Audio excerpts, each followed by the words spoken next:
xuống đây hỏi con ấy xem con có tiền không, con giúp mẹ ơi, mẹ đang định mua lại cái nhà rồi cũ trước mình ấy, nếu mà mình chuộc lại đấy họ lại bán 300 cơ. 300 triệu á? Biết bố con có tiền đấy, mẹ bây giờ đến con giúp mẹ nào.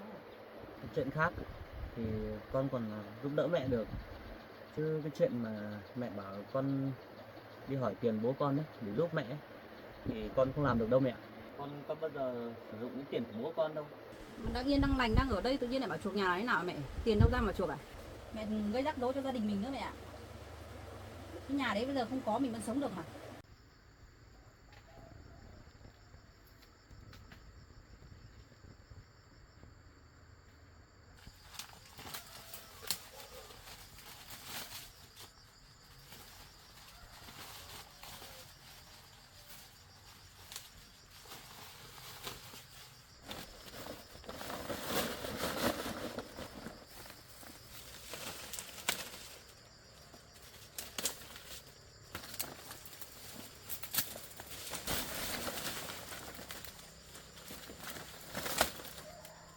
Xuống gần bị vỡ hết rồi.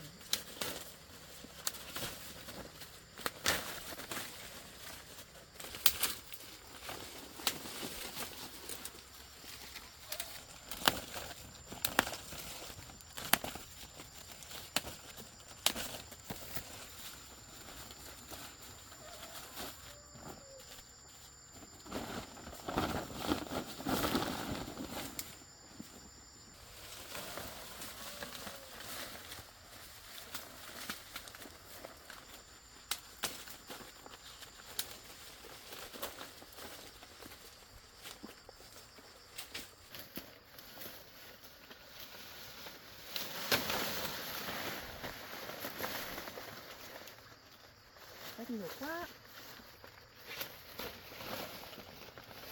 Cái to thật đấy, mình còn bị rách thôi.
phở.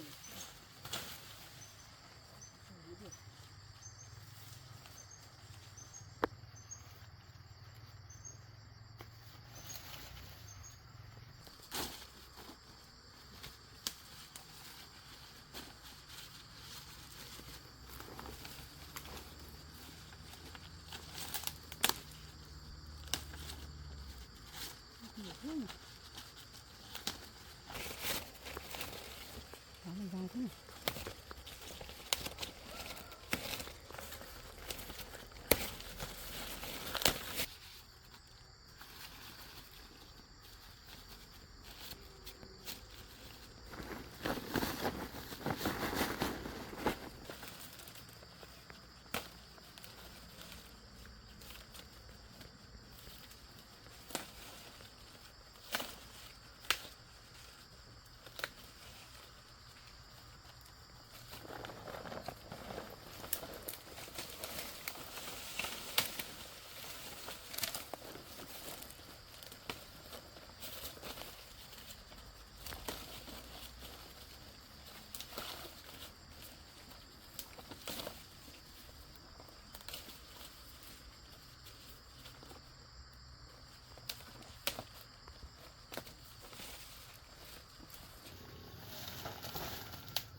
Nó nọ góc.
Nhiều thế.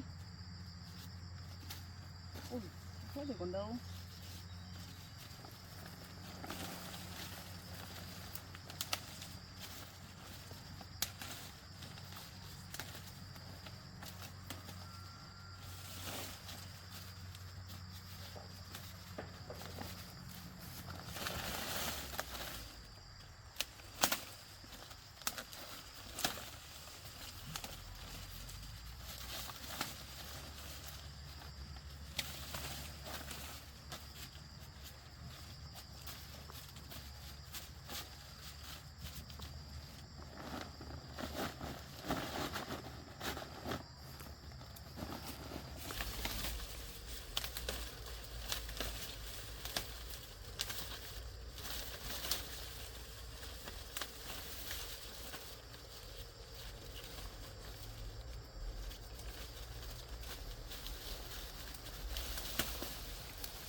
Cớm này nó để nó giòn hơn này.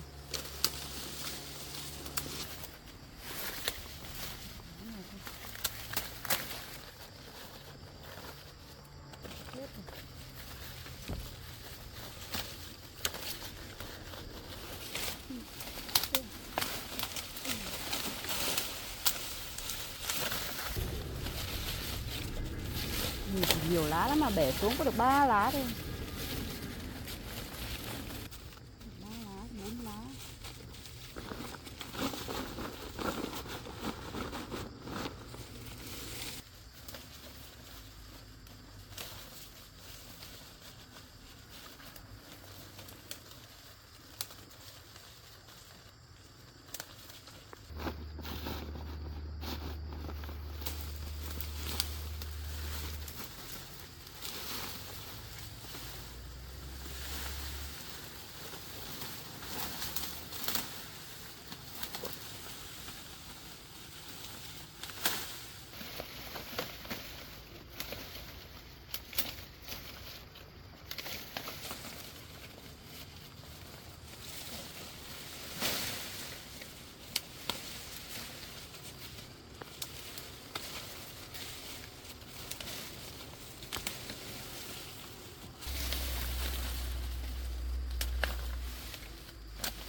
thêm lá cái.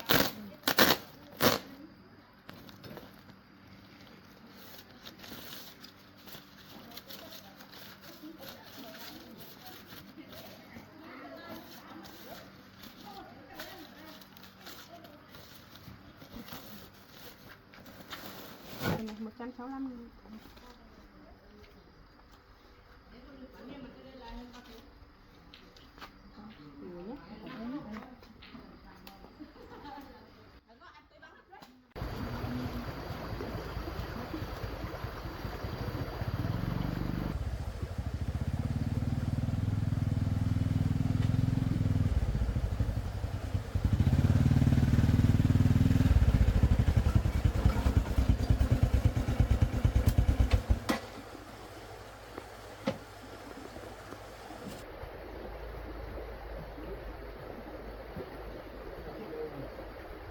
Cái gì nữa?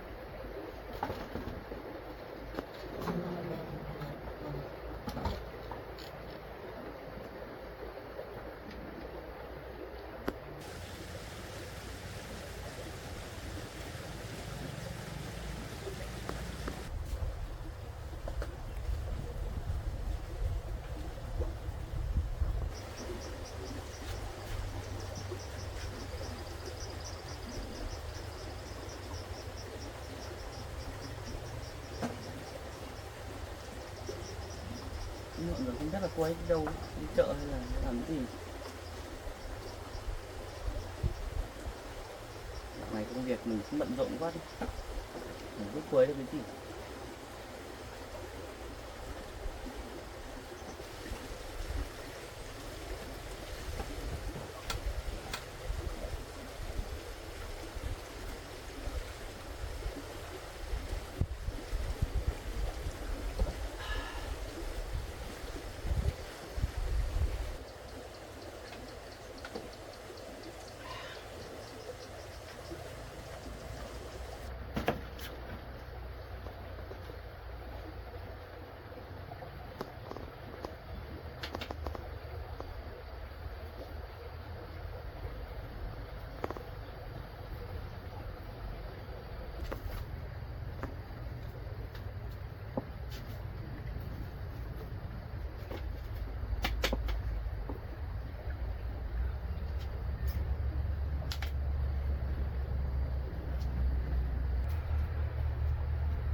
Đợt này bố cũng đi làm suốt, chả thấy có thời gian ở nhà nữa.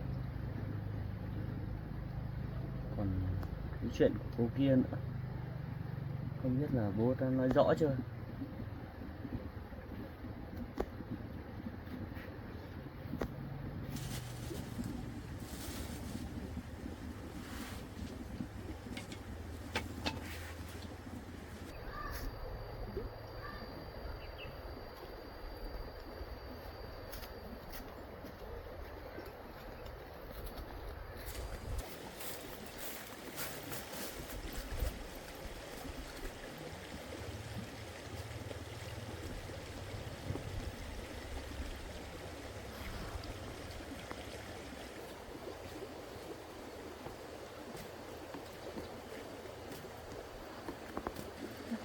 trước đi làm về lấy xe ở nhà.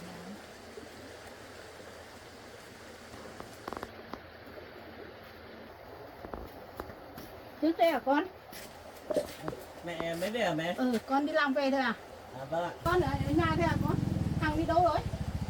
Con cũng không rõ đâu mẹ ạ. Con vừa đi làm về chả thấy ai ở nhà, bố chắc đi làm mà không rõ đâu. Không biết đi chợ hay đâu. Thế trước từ hôm bố về, bố đi làm chưa về à con? Như thế nào? Công trình chưa xong à? Bố thì cũng đi làm suốt thôi mẹ ạ. Thế à? Đợt này không biết là bố chắc vẫn làm công trình cũ hay sao. Thế bố không về à? Có mà. Thì sáng bố đi xong rồi tối bố lại về mà mẹ. Thế à? Thế từ hôm bố đi làm ấy không thấy gọi điện, không lấy lên đến chỗ mẹ làm bây giờ, không thấy gọi điện. Con cũng chả rõ nữa mẹ ạ. Thế hôm nọ bố bảo đau đấy, khỏi chữa. Thì hôm đấy mẹ cũng không được về. Thì bố cũng đỡ rồi, thì bố bảo bố đi làm mà mẹ. Thế. Mẹ bảo là bố không gọi điện cho mẹ, mẹ cũng phải chủ động mà gọi điện cho bố chứ. Chứ lúc nào mẹ cũng phải chờ bảo là để bố gọi đi. Không, mẹ mãi đi làm việc, mẹ không có thời gian gọi.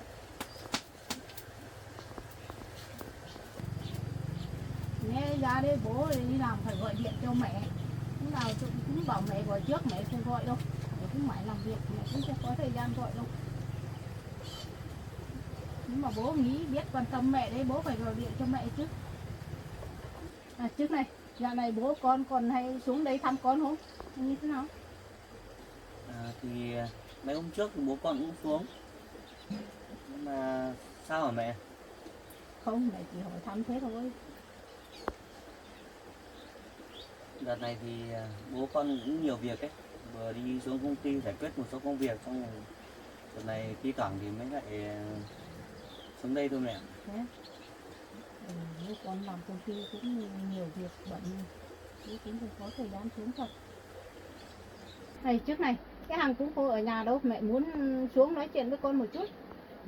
Thế là mẹ về là có việc chứ không phải là lâu mẹ không về nhà, mẹ về thăm nhà ạ. Có một chút chuyện mẹ đi xuống với con. Thế mẹ ra ngoài uống nước chờ con đi. Ừ. Con đợi cái ấm nước sôi đã rồi con cũng sắp sôi rồi. Thế mẹ ra bàn ngồi chờ con nhé. Không biết là hôm nay mẹ về, mẹ lại định nói chuyện gì thế? Lâu rồi không thấy về, cứ về lại bảo là có chuyện muốn nói. Lại còn bảo là vợ mình không ở nhà mới muốn nói chuyện với mình nữa chứ. Không biết là xảy ra chuyện gì không đây?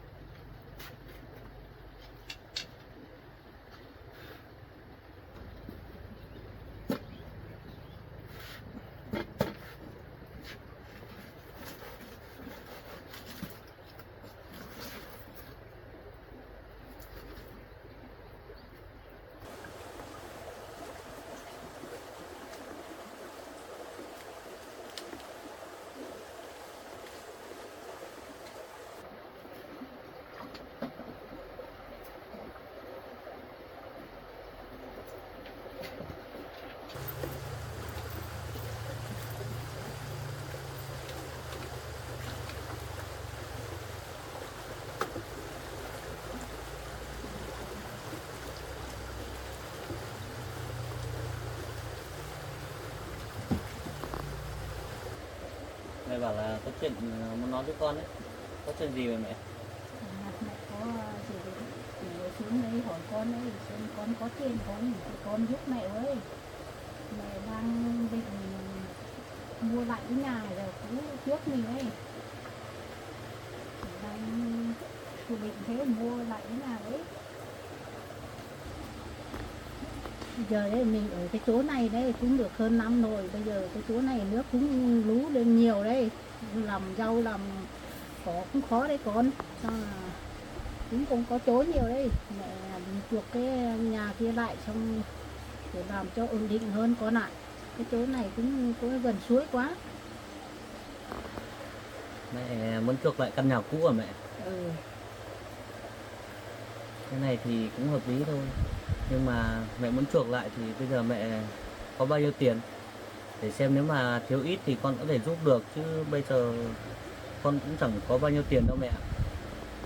Nói thật mẹ không giấu con đâu, tiền của mẹ đấy, trước đây người ta mẹ cũng góp hội với người ta, bây giờ mẹ cũng sắp đến hạn đấy rồi, mẹ bây giờ mẹ mới muốn chuộc lại cái nhà ấy. Mẹ bảo cái gì cơ? Mẹ vay tiền để đi góp hội với người ta ấy? Ừ. Còn hơn 1 tháng nữa thôi, đến kỳ hạn mẹ lấy rồi con ạ. Mẹ có biết là cái việc góp hội này em mẹ góp với những ai? Mẹ góp mấy người chị em chỗ mẹ làm đấy, gần đấy. Mẹ đi góp hội cùng với mấy người ở cái chỗ làm của mẹ hay là như nào? Ở chỗ làm của mẹ đấy, mấy chị em làm gần nhau đấy. Thế cái việc này ấy, mẹ góp hội ấy, mẹ có làm giấy tờ gì không? Hay là chỉ là nói mồm xong rồi đưa tiền cho người ta thôi? Có mà con, họ làm người cầm đầu đấy, họ làm số mà. Chưa đến phiên mẹ cần lấy tiền đấy, mẹ không cầm. Khi nào mẹ lấy tiền rồi mẹ mới được cầm số. Cái hội của mẹ ấy, mẹ dự tính là cái hội khi mà đến mẹ lấy ấy, thì mẹ lấy được bao nhiêu tiền? Đợt mẹ đấy được hơn 100 con ạ. Hơn 100 triệu cơ? Ừ.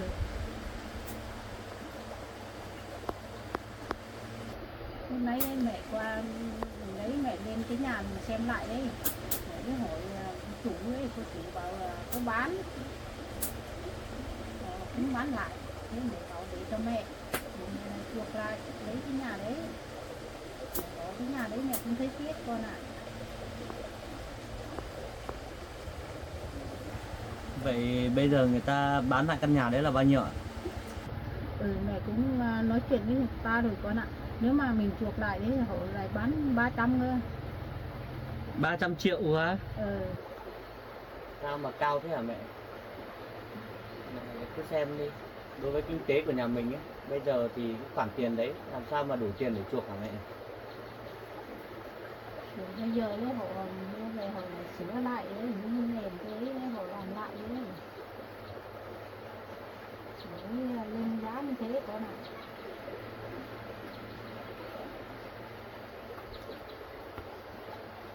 Bây giờ nhà mình thì khó khăn nữa. Với cái số tiền lớn như thế thì làm sao mà con lấy đâu ra được? Đấy mẹ bây giờ mẹ không đủ tiền đấy, mẹ mới hỏi con, bảo con hộ mẹ với chuộc lại cái nhà. Chờ mẹ mới bảo con như thế. Con thì lấy đâu ra số tiền lớn như thế được hả mẹ? Bây giờ con xem thế nào, chỗ nào có đấy con xây sở giúp mẹ với. Con đi làm đồng nghiệp này cũng có bạn bè nhiều đấy. Con giúp mẹ đi, giúp mẹ chuộc lại cái nhà đi. Bạn bè đồng nghiệp của con ấy đúng là có thật, nhưng mà mẹ nghĩ xem, ai cũng công việc làm như nhau, tiền lương cũng như vậy. Bây giờ con làm sao mà dám mở miệng ra hỏi vay tiền người ta, để mà với cái số tiền lớn như thế làm sao mà vay được hả mẹ? Con biết là mẹ cũng chỉ muốn chuộc lại căn nhà thôi, nhưng mà bây giờ không có tiền đấy. Hay là mẹ cứ để tôi thư một thời gian nữa đi, để con tìm cách xem. Thế không được đâu con ạ, người ta cũng bảo bán gấp rồi để bán đi làm công việc khác đây. Thế con cứ giúp mẹ đi. Con này là bố con ấy, con hỏi bố con xem có không thì giúp mẹ với. Mẹ biết mẹ bán cái nhà đấy là lỗi của mẹ rồi. Bây giờ mẹ muốn chuộc lại đấy, mẹ nói với con cho con biết.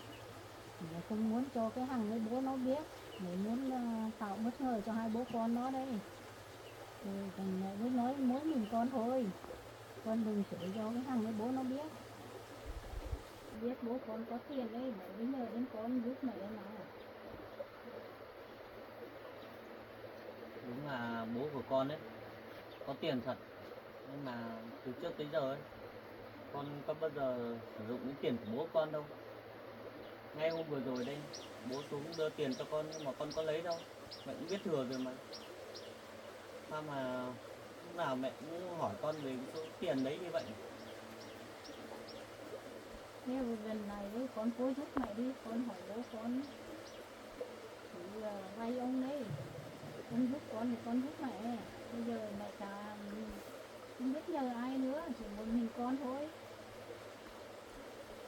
Bây giờ bố con đấy giàu như thế, bây giờ mẹ muốn làm thương gia mình nghèo như thế à? Cái nhà mình như thế này à? Mẹ muốn chuộc lại cái nhà này chỗ kia cho nó rộng rãi, xong là mai kia con để làm đám cưới đấy với có chỗ. Ở chỗ này thì hẹp quá con ạ. Sao mẹ lại bảo như thế? Nhà cửa mình có như nào, tài sản mình có như nào thì mình sử dụng như thế. Chứ mình đâu phải đi hơn thua với người ta làm gì đâu. Hơn nữa cái việc này bố con cũng làm gì mà phải đắn đo hay suy nghĩ như vậy. Cái việc mà con với Hằng lấy nhau thì có liên quan gì đến bố con đâu. Mẹ cũng nghĩ thế, mẹ muốn bảo con hộ mẹ thôi, tốt mặt tốt mũi hai vợ chồng con thôi. Mẹ mới bảo con như thế thôi. Bây giờ một mình xoay sở cũng không đủ. Mẹ mới nói với con như thế thôi. Cái chuyện khác thì con còn giúp đỡ mẹ được. Chứ cái chuyện mà mẹ bảo con đi hỏi tiền bố con ấy để giúp mẹ ấy, thì con không làm được đâu mẹ ạ. Đấy, lúc mẹ làm đấy, mẹ bảo các con bảo mẹ đấy, không bàn với các con. Bây giờ mẹ làm mẹ bàn các con rồi, bây giờ các con có đồng tình với mẹ đâu. Nhưng mà mẹ phải xem xét tình hình chứ. Có phải là cái gì mình cũng có thể làm được đâu. Cái dự định của mình bàn bạc là đúng. Nhưng mà mình phải xem cái nào mình làm được thì mình cũng làm. Còn cái nào không làm được thì mình thôi chứ mẹ.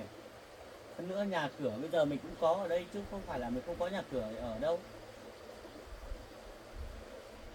Mẹ chỉ muốn lấy cái nhà đấy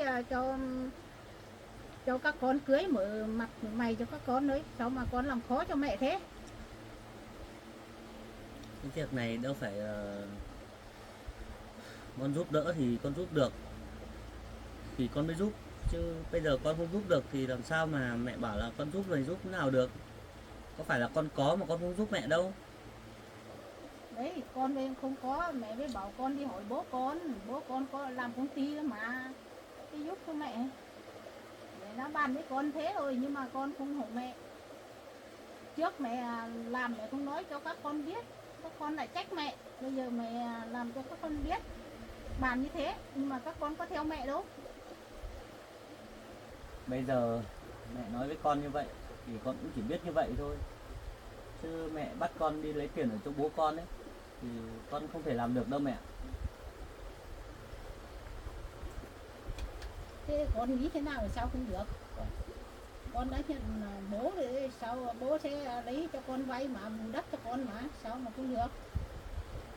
Thế con giúp mẹ đi, nếu mà con không giúp được đấy, mẹ không cưới xin gì hết ở cái nhà này đấy. Mẹ vừa nói cái gì cơ? Con không hiểu lời mẹ luôn đấy. Thế mẹ nói như thế thì sai à? Thì như nào? Mẹ về lâu chưa mẹ? Về là lúc rồi con ạ. Con đi chợ rồi ạ. Con đi Hà Lan Giang thôi.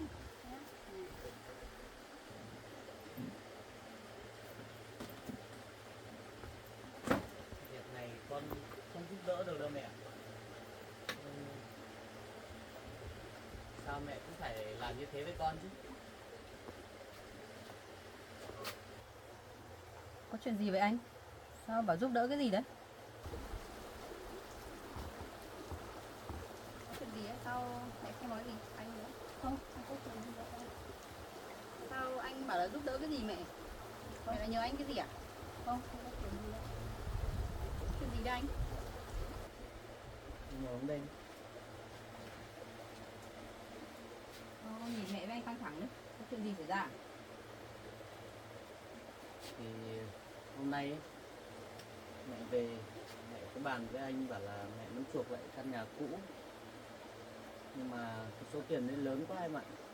Anh thì cũng không có để mà giúp đỡ nữa. Mẹ bảo anh là giúp mẹ để mẹ chuộc nhà, lấy tiền chuộc nhà á. Đúng rồi. Mà đang yên đang lành đang ở đây tự nhiên lại bảo chuộc nhà là thế nào hả mẹ? Tiền đâu ra mà chuộc à? Đấy, hai đứa sắp cưới rồi mẹ mới chuộc lại cái nhà đấy để cho hai đứa để cưới để cho rộng rãi. Bây giờ mẹ cũng thiếu tiền rồi mẹ mới xuống đây bảo giúp của mẹ thôi. Cái khoản tiền đấy nó lớn lắm mẹ ạ. Con không cần rộng rãi làm gì cả. Bây giờ nhà mình ấy, có như thế nào thì mình tổ chức như thế mẹ ạ. 2-3 mâm cũng được rồi, không cần phải linh đình đâu. Mẹ đừng làm như thế nữa. Mẹ đừng gây rắc rối cho gia đình mình nữa mẹ ạ. Cái nhà đấy bây giờ không có mình vẫn sống được mà. Mẹ đã bán rồi thì mẹ quên nó đi mẹ ạ. Anh trước thì anh lấy đâu ra tiền? Công việc của anh ấy cũng như thế, lương của anh cũng còn lo cho gia đình mình, lo cho mẹ ngẩm nữa. Anh lấy đâu ra? Bây giờ mẹ đừng nói bảo là cho bảo bố con giúp nhé. Bố con không có đâu. Lúc quê đấy mẹ nói đây mẹ cũng lên cái nhà xem cái cô đấy cũng bảo bán lại cái nhà thôi. Mẹ cũng bảo để lại cho mẹ lại chuộc lại cái nhà đấy. Mẹ cũng còn cũng tiếc mẹ không bán nữa lại muốn chuộc lại lấy cho rộng rãi. Để mai kia cho hai đứa cưới mới được rộng rãi. Cái này gần suối nữa, nước lũ vào. Không sao đâu mẹ ạ. Con biết là mẹ đang lo về chuyện đám cưới của con. Nhưng mà gia đình mình như thế nào thì mình làm như thế. Bây giờ mình chỉ mời anh em họ hàng là được rồi. Thì không cần phải làm cỗ phải to, phải linh đình làm gì đâu. Mẹ không phải suy nghĩ cái vấn đề đấy đâu. Mà cái chuyện đám cưới của con ấy thì cũng cuối năm mới tổ chức cơ. Bây giờ mẹ cũng bỏ ngay cái suy nghĩ là chuộc lại cái nhà đấy đi. Tiền mẹ có thì mẹ để lại đi. Mẹ còn phải lo đám cưới cho em Linh nữa cơ mà. Đấy, con không hộ mẹ lấy cái nhà ấy lại, chuộc lại cái nhà đấy để không cho con cưới xin gì hết cả.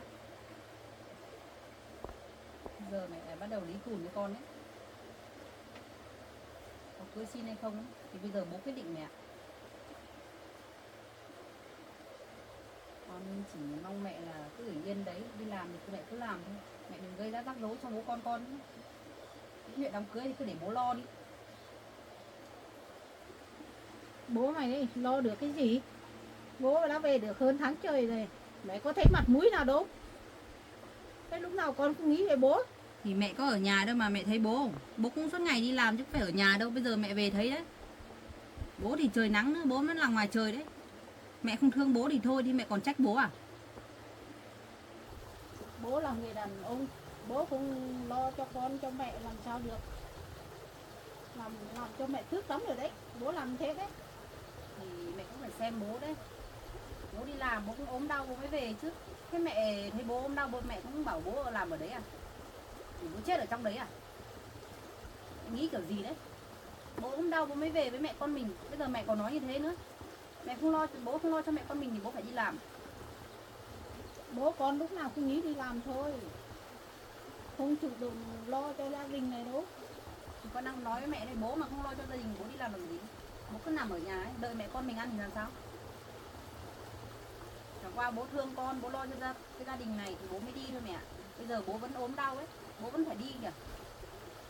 Công trình của bố bây giờ vẫn dở dang, bố vẫn phải làm kìa. Mẹ hãy thương bố một tí đi mẹ ạ. Không có ngày là mẹ mất bố đấy. Mẹ cứ sống thế này ấy, mẹ cứ ích kỷ thế này ấy. Cái gì? Mày nói cái gì? Bố mày đi đâu được?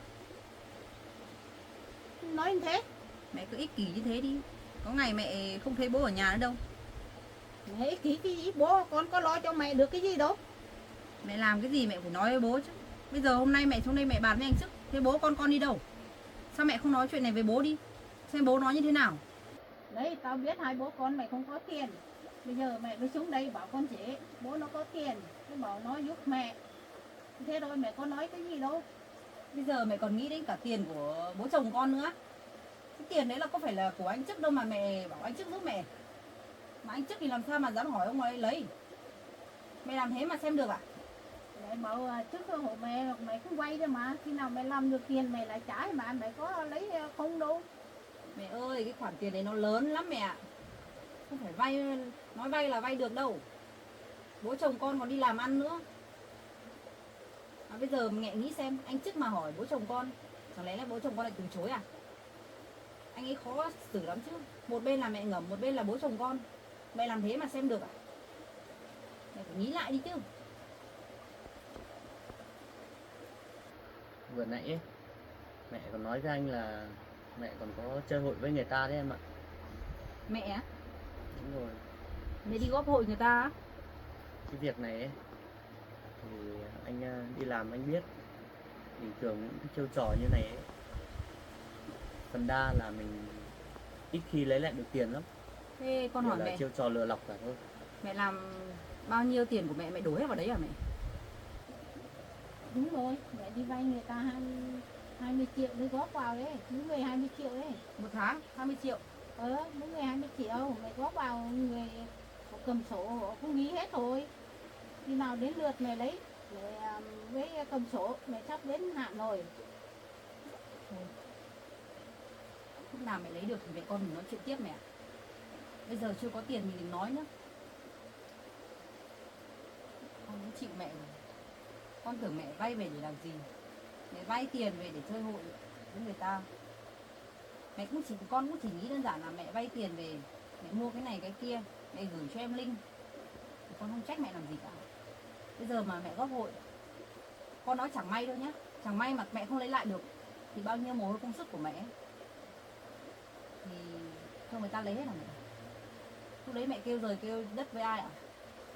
Ai cho mẹ ạ? Còn công sức của bố nữa, bố phải lấy tiền của bố đi trả cho mẹ. Bây giờ mẹ lấy đâu trả bố? Con biết là bố mẹ là bố vợ chồng, nhưng mà có vay có trả mà mẹ. Bố con đi làm đấy nửa đời người rồi.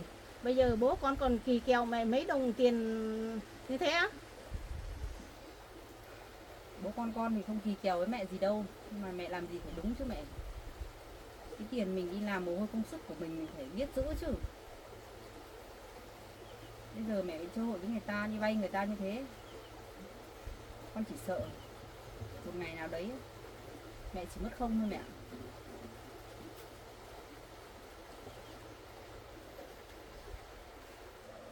Mất thì mất thế nào được, có sổ sách đàng hoàng đi mà. Bây giờ mẹ mới nói cho các con biết, thế các con không giúp mẹ được thôi, mẹ nhờ người khác, thế thôi. Đợt này đấy, trước không giúp được mẹ, mẹ không cho có cưới xin gì hết, mẹ không cho cưới đâu. Đấy, mẹ nói như thế thôi, hai vợ chồng mày thử suy nghĩ đi. Mày đi đâu mẹ?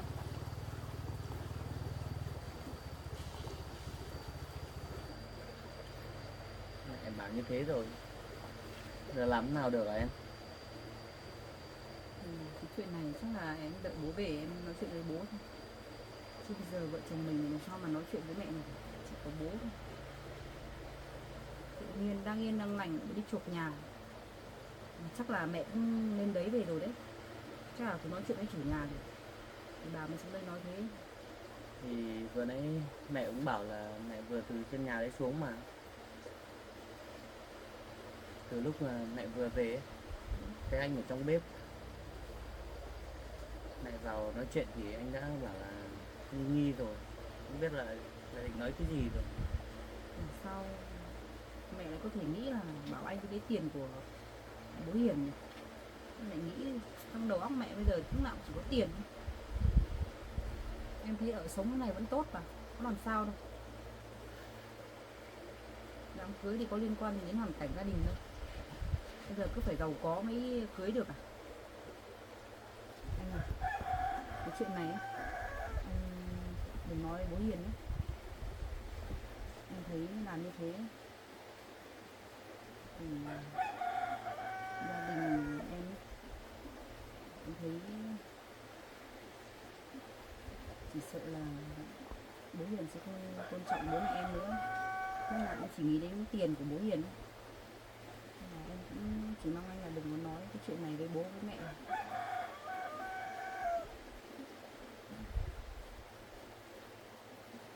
Và em đừng vì chuyện này mà suy nghĩ nữa.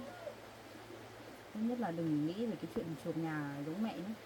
Giờ mình không giúp được thì mình cũng coi như là không biết đi. phải lo rồi, bây giờ còn lo cho mẹ nữa thì làm sao mà được. Bây giờ mình chỉ lo thế nào để sống cho nó hòa thuận hai bên, cả bên mẹ ngầm cả bên em là được rồi. Anh biết rồi em ạ. Thì câu chuyện là như thế thôi, cái gì nên làm thì anh mới làm, chứ còn nếu mà không đúng ấy thì anh cũng không thể làm gì được với em ạ. Đi làm nghỉ ngơi, mình cũng đi ở chân tay.